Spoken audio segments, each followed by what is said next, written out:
Hello everyone, my name is Kiah Owens and my project topic is Google Glass.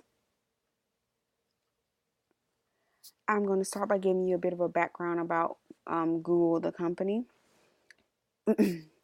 Excuse me. It was created by college students Larry Page and Sergey Brin while they attended Stanford University in 1998. They decided to go public with Google in 2004 and they still remain co-CEOs today. So what is Google Glass? Excuse me. It's a tech headset worn as you would wear a pair of glasses. It was released to select people in March 2013 for review, and it was actually first seen on CEO Sergey Brin. This device allows constant connection to the cyber world uh, via email, phone call, text messages, live stream, and many other things. This device appeals to everyone from young and old to athletes, bloggers, everyday people, healthcare professionals, and many others. A little bit about the cost of the device as well as some of the specs. It costs approximately $210 a pair to produce and it retails at $1,500. A little bit about the specs. It contains a micro camera in one of the lenses, in the corner of one of the lenses, and that contains 5 MPs of space.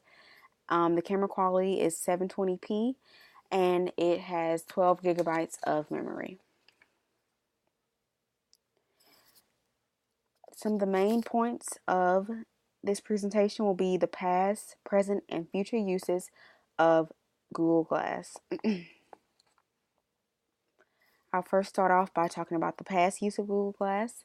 It was originally intended to be used as a technology that updated the user on current events, things like the weather, GPS, notifications from various apps you may have downloaded on the device, contact info, and even event reminders. It was similar to some of the options available on smartphones, only it was hands-free. For the present use section, I have divided this up into 3 sections: surgery, education, and sick or terminally ill children. First, we'll delve into the surgery section. It can be used to preload images onto the device. Things like patient medical records, CAT scans, or CT scans, and even x-ray results. It allows for surgeons to fully focus on the patient.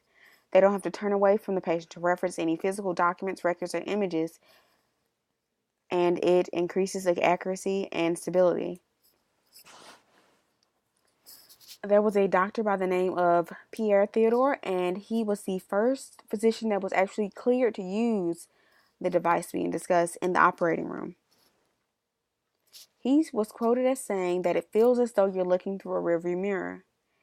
It's there when you need it, but it makes itself scarce when you don't. Now for the second portion, which is education. It can be used to teach medical students in any location in the country, as well as instruct physicians in underdeveloped countries on the new techniques via live stream.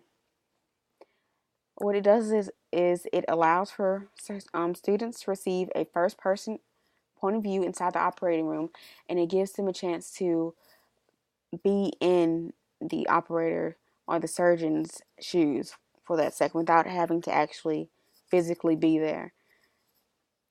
It also allows for professionals in underdeveloped countries to be accurately trained on new techniques and procedures that they may not have previously had access to. There was a surgeon at Duke's Hospital. His name was Dr. Salim Parikh, and he was quoted as saying that in India, foot and ankle surgery are about 40 years behind where we are in the U.S.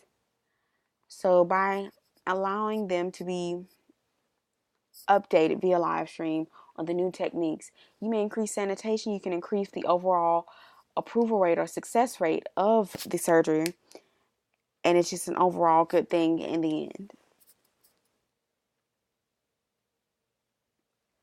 For the third and final use in the present section, terminally ill children.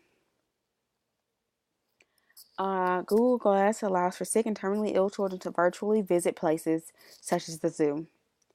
The children get a tour of the zoo as well as introduction and conversation with all of the zoo's employees.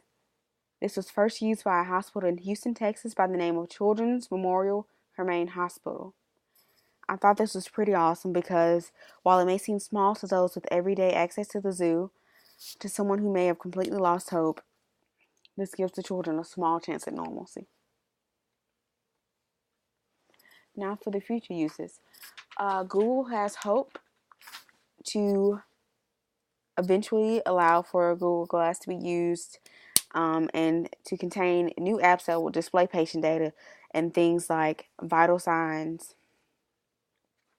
on the new apps. It will display, like I said, things like vital signs. And Google also hopes to improve communication between physicians and healthcare workers. You're able to get, you may want a little bit of criticism or advice from a physician, and he may not be in your direct vicinity. And by being able to live stream or Ustream with that physician, you're able to get constructive criticism or advice on whatever you may need. I've come up with 2 pros and 2 cons to fully integrating Google Glass. The first is it allows for information to be readily available to to healthcare professionals. As stated before, you get to have the patient's medical records, the patient's CT scans, MRIs, X-rays right in front of you, so you aren't having to turn around to physically look at the copies. If someone forgot them, you don't have to go and have someone go get that for you while you're in the middle of surgery. It's right in front of you. You're able to control what you view, and so you're able to view it at your own pace whenever you want to, whichever document you may want to do at that time. And you're also able to live stream again to educate the youth and the underdeveloped, which I think, again, is pretty awesome. Google Glass is able to reach out to these people, and it allows them to treat their patients more efficiently and effectively. Now for the cons. Number 1 being the price of Google Glass. It's $1,500 a pair, and that can cause many hospitals, clinics, private practices, even if they aren't performing surgeries. But it can cause them to spend more than intended. And maybe if the price was reduced, it could make hospitals and more susceptible to actually buy the product.